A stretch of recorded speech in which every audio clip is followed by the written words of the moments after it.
My name is Courtland Anderson. I am a freshman at North Central College, and I actually got into theater by accident. When I was in the 6th grade, I went to a summer camp for gifted kids. You know those kids, the ones in school that get put into gifted program, but then, you know. So I went to a summer camp for that, and we were able to pick what classes we were taking, and all the freshmen were required to, or 6th graders, but we call them freshmen, were required to take a choir class, and I was happy with that because I like singing. Then I was like, I want to take another choir class because I was dumb. And so I saw on the list musical and musical leads, and I thought, oh, that's probably like a choir class, something like that, because I had never done theater before. And so I signed up, I auditioned, and I got into the show. And I did the show, and after that I had such a fantastic experience that I asked my mom, hey, can you look around for any local theaters in the city that we lived in? And we found one, and I started doing shows there, and then I just didn't stop doing theater. Me personally, I wasn't in the middle of a show when everything shut down.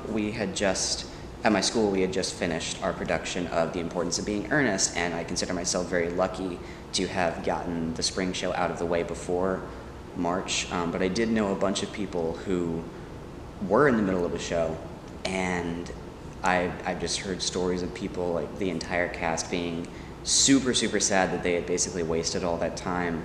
And I don't know, I felt I felt really bad when I heard all of that stuff.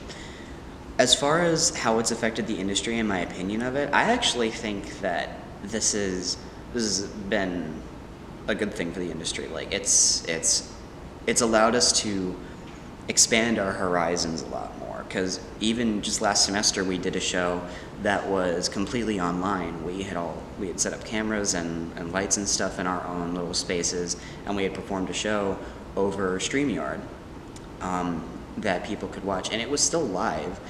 And it was still theater, but it was different, you know. It was a different form of theater, and I think that's one of the best ways to expand how you do something is to take an aspect away from it, you know, because creative people are going to come up with creative options. I think that things are going to change. They're gonna continue the way that they've been changing. Like I said, people have been coming up with new options for ways to put a show on live, and I think that, for example, will open up a bunch of options for people who don't or who want to support a theater but can't make it out to the theater, or don't have the ability to be live if they're sick or whatever. So I think it's opened up a lot of new options that people are going to capitalize on in the future, because now that we know that we can do this, why stop doing it just because our old ways have come back, you know? So I think that's opened up a lot of new directions for theater.